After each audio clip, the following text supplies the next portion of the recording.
하나님의 말씀은 잠언 3장 1절에서 10절의 말씀입니다. 잠언 3장 1절에서 10절의 말씀은 구약성경 913페이지 근처에 있습니다. 잠언 3장 1절에서 10절의 말씀을 우리 한 절씩 교독하시면서 마음에 받겠습니다. 1절의 말씀을 제가 먼저 봉독하겠습니다. 내 아들아, 나의 법을 잊어버리지 말고 네 마음으로 나의 명령을 지키라.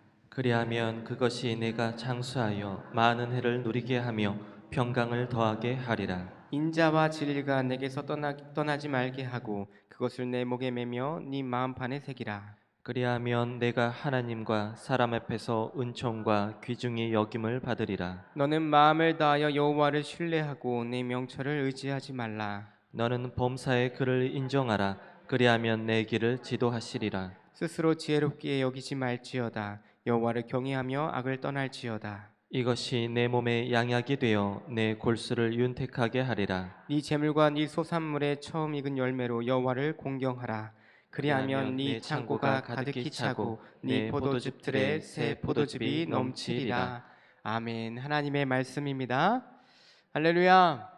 오늘도 우리에게 허락하신 잠언 말씀을 통하여 마음판에 새겨야 하는 말씀이라는 제목으로 짧은 시간 함께 말씀을 나눌 때에 하나님께서 우리에게 주시는 지혜와 또 은혜와 그 사랑의 마음을 함께 누리며 나아가는 복된 시간이 되기를 간절히 축복드립니다. 여러분 학교 다닐 때 기억하시면 앞에 태극기가 붙어 있었고요. 그 옆에 보면 뭐 교훈, 급훈 이런 게 붙어 있었잖아요. 기억나시나요 혹시? 학급에서 추구하는 목표와 정신을 급훈에 담아 잘 보이는 곳에 걸어두기도 합니다. 학교에서는 또 교훈이 있죠. 학교의 설립 취지와 정신을 담아 돌에 새기고 또 교가를 만들어 그 정신을 유지하곤 합니다. 그리고 지금은 흔하진 않지만 가정에는 뭐가 있죠? 가훈이라는 게 있었습니다. 여러분 혹시 가훈이 있으신가요? 가훈. 왜 가훈이 있을까요? 우리 가정이 이 뜻대로 살았으면 좋겠다. 그 마음을 담아서 가훈이라는 것을 적어 놓기도 합니다. 그리스도인의 가정인 경우에 가훈과 더불어 좋아하는 또 마음에 새기고 싶은 그 말씀 구절들을 이렇게 또 액자로 만들어서 잘 보이는 곳에 걸어 놓기도 하지요. 벽에 걸린 말씀 앞에 지나가면서 그 말씀을 매일 보면서 이 말씀을 마음 가운데 새기고 눈으로 새기고 그러면서 하나님의 말씀을 우리 삶 가운데 새겨지기를 간절히 소망하면서 그 말씀을 걸어놓기도 합니다. 저희 집에 가훈이 있었어요. 저희 집에 가훈이 무엇이었냐면 은기와 진기였습니다. 왜 그랬냐면 제 이름이 은기였고 동생 이름이 진기였는데요. 제 은자가 화평한 은자였어요. 또 진짜는 참 진짜였습니다. 화평한 가정 그리고 참되고 진실한 가정이 되었으면 좋겠다라는 마음으로 아버지께서 그렇게 적어두셨습니다. 저는 그 초등학생 때 학교에서 숙제가 있었어요. 가훈을 적어오라는 것이었는데요. 그래서 아버지께 물어봤습니다. 아버지 저희 집 가훈이 무엇입니까? 물어봤더니 그 은기와 진기야 무슨 말일까? 왜 제 이름과 제 동생 이름이 가훈일까? 그래서 여쭤봤죠. 그랬더니 그렇게 말씀해 주시는 것이었습니다. 그런 가정이 되었으면 좋겠다. 사랑하는 성도 여러분, 우리 가정이 하나님께서 함께 하시는 가정, 말씀 안에 늘 거하는 가정, 말씀을 새기고 또 듣고 전하는 나누는 가정, 그런 복된 가정이 될 수 있기를 간절히 축복합니다. 하나님은 이스라엘 백성에게 문설주와 바깥문의 신명기 6장 4절에서 5절의 말씀을 기록하라 이렇게 명령하셨습니다. 이는 문을 지나다니는 가족들이 쉐마 곧 하나님은 한 분이시고 마음을 다하고 뜻을 다하여 힘을 다하여 하나님을 사랑하라 라는 말씀을 마음 깊이 새기도록 만든 일종의 장치였다는 것이죠. 이러한 장치는 바쁜 일상을 살아가는 이 시대의 그리스도인들에게 정말 중요한 시사점을 주고 있습니다.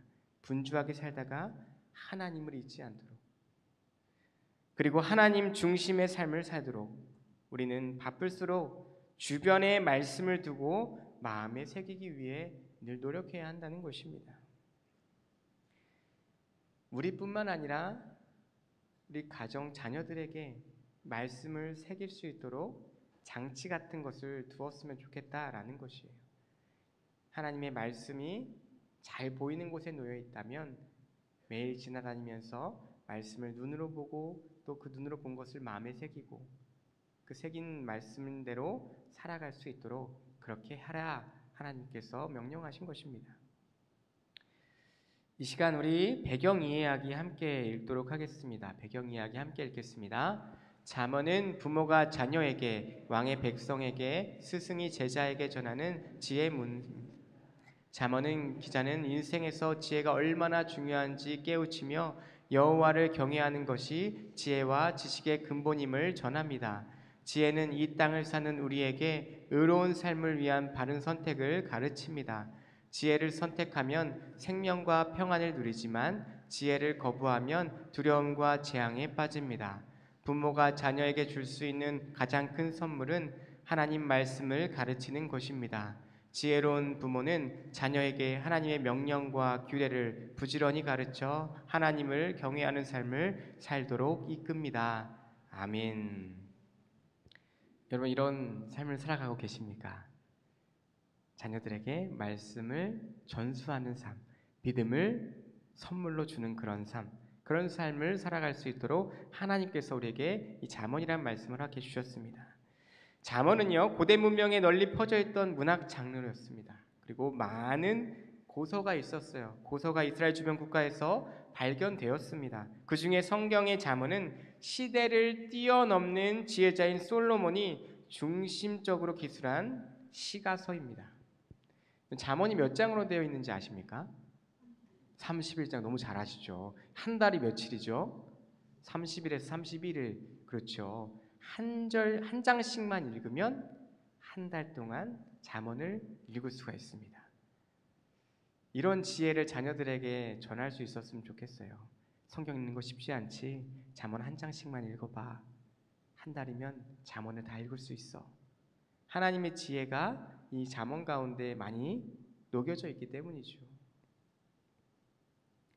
고대 사회에서는 부모가 자식에게 주는 간략한 교훈, 또 왕궁을 배경으로 기록한 잠언, 그리고 학교에서 스승이 제자에게 전하는 내용이 교육에서 중요한 부분을 차지했습니다. 학생들은 잠언을 외우고 쓰며 글쓰기를 배웠습니다. 이러한 잠언은 간결하고 또 외우기 쉽게 만들어졌으며 실용적이고 삶의 지혜를 담은 신적 메시지라는 특징을 가지고 있다는 것이죠. 성경에 기록되어 있는 많은 성경들 중에 이 잠언은요 많은 이에게 사랑받는 말씀입니다. 이 잠언의 중심에는 여호와를 경외하는 것이 지혜의 바탕이 된다, 근본이 된다, 이렇게 말씀하고 있습니다.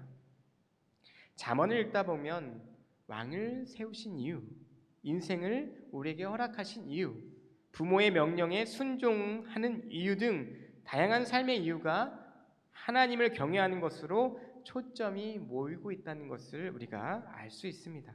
아버지는 사랑하는 아들에게 오직 여호와 하나님만을 의지하고 사는 것이 지혜로운 길임을 보여주고 그렇게 살도록 그들에게 신앙을 가르치고 그렇게 살아가도록 이끌어줘야 한다는 것이죠. 부모가 자녀에게 주고자 하는 법과 명령은 이 세상을 살아가는 데 도움이 되는 방향과 지침입니다. 아버지는 아들에게 자신이 의로운 삶을 사는데 도움이 되었던 법과 계명의 지혜를 전수할 수 있어야 한다는 것이죠. 아버지뿐만 아닙니다. 부모된 우리가 그렇게 지혜를, 말씀을 전할 수, 가르칠 수 있어야 한다는 것입니다. 그 결과는 당시 가장 축복으로 여겼던 장수와 삶의 모든 요소가 조화를 이루는 평강이라는 것입니다. 이러한 은혜 우리도 누리고 우리뿐만 아니라 자녀들도 누렸으면 좋겠잖아요. 이렇듯 잠언에서 보여주는 하나님의 뜻은요 매우 실제적이어서 실생활의 모든 국면에서 적용할 수 있다는 것입니다. 사랑하는 여러분, 우리가 하나님의 말씀을 늘 읽고 마음에 새기고 말씀대로 살아가려고 열심히 노력하잖아요. 우리만 노력하는 것이 아니라, 우리만 읽는 것이 아니라 우리 자녀들에게도 함께 이 말씀의 은혜를 나누고 하나님께서 주시는 평강의 복을 누릴 수 있도록 가르치고 교훈할 수 있어야 한다는 것입니다. 바라기는 우리 모든 가정과 자녀들의 삶이 하나님의 말씀으로 늘 충만한 복된 은혜가 넘치는 귀하고 복된 삶을 살아갈 수 있기를 주의 이름으로 간절히 축원합니다. 우리 말씀 나누기 1번 같이 읽어보도록 하겠습니다. 시작. 하나님의 법과 명령을 기억하는 사람, 인자와 진리를 마음판에 새기는 사람은 각각 어떤 복을 받나요? 오늘 본문 1절에서 4절의 말씀인데요. 제가 읽어드리겠습니다. 내 아들아, 나의 법을 잊어버리지 말고 네 마음으로 나의 명령을 지키라. 그리하면 그것이 내가 장수하여 많은 해를 누리게 하며 평강을 더하게 하리라. 인자와 진리가 내게서 떠나지 말게 하고 그것을 내 목에 매며 네 마음판에 새기라. 그리하면 네가 하나님과 사람 앞에서 은총과 귀중히 여김을 받으리라. 아멘. 하나님의 법과 명령을 기억하는 사람은 장수와 평강의 복을 누린다, 이렇게 말씀하고 있죠. 또 인자와 진리를 마음판에 새기는 사람은 하나님과 사람 앞에서 은총과 귀중히 여김을 받게 된다, 이렇게 말씀하고 있습니다. 여기서 아들에게 전하는 나의 법과 명령은 아버지의 경험과 삶의 가치라기보다 모세가 받은 율법, 곧 하나님이 가르치라고 명령하신 규례와 법도를 의미하는 것입니다. 내가 이렇게 살았더니 하나님의 복을 받더라, 이거보다 하나님께서 우리에게 주신 말씀을 붙들고 말씀대로 살았더니, 그 지혜를 가지고 살았더니 하나님께서 더 큰 은혜를 우리 삶 가운데 베풀어 주셨다. 우리 삶의 지혜도 중요하지만 하나님께서 우리에게 베푸신 말씀의 지혜, 말씀의 은혜가 무엇보다 더 중요하다라는 것입니다. 율법에 근거한 법과 명령을 지키면 장수할 수 있게 되고 평강을 누리게 된다, 이렇게 또 말씀하고 있죠. 장수와 평강은 함께 받아야 축복이 된다, 이렇게 말씀하고 있습니다. 100세 시대를 살아가고 이제 120세 시대를 살아간다고 하는데요. 삶을 살아가면서 우리 삶에 중요한 것이 무엇입니까? 특별히 그리스도인들에게 중요한 것, 하나님의 말씀을 듣고 배우고 그 말씀을 지키며 말씀대로 살아가는 것. 말씀에서 우리에게 무엇이라고 말씀하시는지를 우리가 늘 보고 배울 수 있어야 하죠. 또 지키며 살아갈 수 있어야 합니다. 그 말씀을 통해서 말씀 붙잡고 기도할 수 있게 되는 것이죠. 너무나도 중요합니다. 우리만 그렇게 살아가서는 안 된다는 거예요. 잠언 저자는요, 3절 4절에서 인자와 진리를 목에 메고 마음판에 새기라, 이렇게 말씀하고 있습니다. 목은요, 생명을 이야기하는 것이죠. 생명과 직결되어 있습니다. 그 당시 사람들은, 그 당시 문화에서 보면은 목은 생명과 직결되어 있다, 이렇게 생각을 했었어요. 그래서 인자와 진리를 목숨처럼 지키라 하는 의미가 담겨져 있습니다. 마음판에 새기라는 것은 삶의 원리로 받아들여라, 이렇게 살아야 한다라는 것입니다. 즉 하나님과의 언약에 신실한 삶을 살아라 라는 권면입니다. 그렇게 말씀을 받아들이는 사람은 하나님의 은혜를 받고 누리며 존귀히 여김을 받으며 살아갈 수 있다, 이렇게 말씀해 주고 있습니다. 눈에 보이지 않지만 우리를 만드시고 다스리시는 하나님의 존재를 믿고 눈으로 바라보며 삶의 무게중심을 하나님께 맞추어 살아갈 때 신실하신 하나님이 우리의 삶을 인도해 주시고 더 큰 은혜와 은총을 베풀어 주시며 그렇게 살아갈 수 있도록 인도해 주신다는 것입니다. 사랑하는 여러분, 그렇다면 우리는 하나님의 말씀을 대하는 태도가 어떠십니까? 말씀 어떠한 마음가짐을 가지고 듣고 배우고 받아들이고 계시나요? 말씀의 홍수의 시대를 살아가고 있습니다. 손에 들고 있는 핸드폰에 유튜브만 틀면은 참 많은 말씀들이 우리에게 들려지곤 하죠. 근데 그 말씀을 대하는 태도가 여러분 어떠십니까? 말씀을 소중히 여기며 지키며 살아가고 계십니까? 하나님은 보이지 않지만 실존하시는 창조주이시죠. 우리가 믿고 살아갑니다. 그렇게 믿고 살아가죠. 우리 눈에 보이지 않을 때, 기도의 응답이 나타나지 않을 때 큰 실망은 하곤 합니다. 그러나 하나님께서는 이 세상을 지으셨고 완전한 지혜로 다스리고 계시는 하나님이신 줄 믿습니다. 보이지 않을 때 보이지 않는 하나님을 존귀하게 여기고 그분의 말씀을 지켜 행하는 사람에게는 하나님과 사람 앞에서 존귀함을 얻게 된다는 사실을 꼭 기억하실 수 있기를 바랍니다. 부모는 자녀에게 하나님의 말씀을 가르쳐야 하고 자녀는 하나님의 말씀을 듣기를 즐거워해야 한다는 것입니다. 하나님은 당신의 말씀을 사랑하는 자에게 평강의 복을 허락해 주실 줄 믿습니다. 우리는 무게중심을 늘 실존하시는 하나님, 코람데오 하나님 앞에 두어야 한다는 것이에요. 잠언 저자는 인자와 진리를 마음판에 새기고 행할 것을 우리에게 권면하고 있습니다.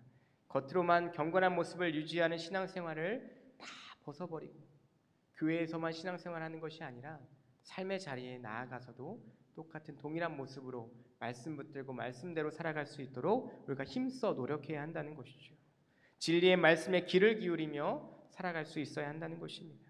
하나님의 말씀을 경홀히 여기지 않고 진심으로 순종하고 받아들이는 이들은 하나님께서 꼭 기억하신다는 사실입니다. 마음 중심으로 하나님을 섬기고 이웃을 대하는 모든 성도들의 삶이 되시기를 간절히 축복합니다. 말씀 나누기 두 번째입니다. 우리 함께 읽겠습니다. 내가 마음을 다해 신뢰할 대상은 누구며 내가 의지하지 말아야 할 것은 무엇인가요? 오늘 본문 5절의 말씀입니다. 우리 함께 읽겠습니다. 너는 마음을 다하여 여호와를 신뢰하고 내 명철을 의지하지 말라. 아멘. 여러분 마음판에 새기시기 바랍니다. 마음을 다하여 하나님을 신뢰하라. 그리고 내 명철을 의지하지 말라. 나는 마음을 다해 여호와를 신뢰하고 나의 명철을 의지하지 말아야 합니다. 한 번만 따라해 볼까요? 나는 마음을 다해 여호와를 신뢰하고 나의 명철을 의지하지 말아야 합니다. 아멘. 인간은요 참 죄성이 많이 있죠. 하나님의 명령을 받아들이지 않고 거부할 때가 있습니다. 여호와 하나님을 신뢰해야 함을 알면서도 내 판단이 옳다고 믿으면 아담과 하와처럼 먹음직하고 보암직하고 지혜롭게 할 만큼 탐욕스러운 것을, 탐스러운 것을 쫓아가기 마련입니다. 이것이 인간의 연약함이라는 것이죠. 잠언에서 가르치는 생명의 길을 가기 위해서는 하나님을 신뢰하는 것이 필수적입니다. 여호와 하나님을 신뢰하는 것은 곧 자신의 명철을 의지하지 않는 것이에요. 잠언에서의 명철은 올바른 행동 과정을 지각하는 것을 의미합니다. 내 삶을 살아가며 있어서 내 삶을 말씀 가운데 비춰봐야 한다는 것이죠. 내 삶이 올바른 방향으로 가고 있는가? 내 뜻대로, 내 생각대로 판단하는 것이 아니라 하나님의 말씀에 나의 삶을 비추어 보아야 한다는 것입니다. 그럴 때 우리는 우리의 연약함을 다 고백할 수 있게 되는 것이고 비로소 하나님의 크심을 인정할 수 있게 되는 것입니다. 이렇게 여호와 하나님을 경외함으로 얻는 축복은요, 건강한 육체와 생명력 있는 영혼이라는 것이에요. 우리 본문 8절의 말씀인데요. 같이 한번 읽어보도록 하겠습니다. 본문 8절의 말씀 자막으로도 한번 띄워주시면 감사하겠습니다. 함께 읽겠습니다. 이것이 내 몸의 양약이 되어 내 골수를 윤택하게 하리라. 아멘. 이스라엘 조상들이 경험한 출애굽의 여정은 인간의 연약한 모습을 가감없이 보여줍니다. 광야에 물이 없고 먹을 것도 부족하자 이스라엘 백성들은요 어떻게 하죠? 하나님을 원망합니다. 또 애굽을 동경하죠. 그때가 좋았는데, 노예로 살았던 때 그때가 좋았는데, 그러면서 하나님의 진노를 사게 됩니다. 12정탐꾼이 가나안에 포도와 무화과와 석류를 가져왔을 때도 그 땅을 축복의 땅으로 보지 아니하고 그곳에 거하는 민족을 두려워하며 하나님을 원망했죠. 하나님의 어리석음이 사람의 지혜보다 뛰어남을 기억하고 하나님을 신뢰할 때 하나님이 주신 온전한 축복을 경험할 수 있게 된다는 것입니다. 사랑하는 여러분, 우리에게 주시는 교훈이에요. 하나님은 어리석지 아니하십니다. 이스라엘 백성처럼 하나님을 원망하는 그런 삶을 살아가는 것이 아니라 우리에게 주어진 삶의 자리 가운데 어떠한 상황 가운데 있다 할지라도 우리의 길을 인도하시는 하나님, 우리의 삶 가운데 길을 내시는 하나님, 말씀 가운데 길이 있음을 기억하시고 말씀 붙들고 우리의 삶을 늘 풍성함으로 이끄시는, 건강함으로 이끄시는 그 하나님을 신뢰하며 의지하며 나아가는 저와 여러분들의 복된 삶을 살아갈 수 있기를 간절히 축복합니다. 또한 하나님을 인정하고 신뢰하는 사람은요, 자신을 지혜롭게 여기지 않습니다.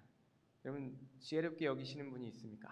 내가 너무 지혜로워, 내가 너무 명철해, 내가 정말 뛰어나, 이렇게 여기시는 분이 있으십니까? 교만은요, 마음을 다해 하나님 명령에 순종하지 못하도록 방해합니다. 창조주 하나님은 우리를 가장 잘 아시는 분이시기 때문에 하나님의 놀라운 지혜로 온 인류의 죄를 해결하셨습니다. 내가 하나님을 인정하고 그분의 지혜를 신뢰할 때 하나님께서는 우리의 갈 길을 인도하시는 하나님이신 줄 믿습니다. 하나님은 온 인류가 가는 길에 관심을 두시며 모든 사람의 길에 인도자 되어주셔서 올바른 길을 걸어갈 수 있도록 항상 동행하시는 하나님이신 줄 믿습니다. 나를 향한 하나님의 뜻이 무엇인지 들을 준비가 되어 있을 때 나의 삶을 향한 하나님의 역사가 시작되는 줄 믿습니다. 온 인류라는 거시적 문제뿐만 아니라 오늘 하루를 살아가는 우리 삶 가운데 작은 문제를 하나님의 관점으로 바라보기 시작할 때 전능하신 하나님의 역사하심과 인도하심을 경험하게 될 줄 믿습니다.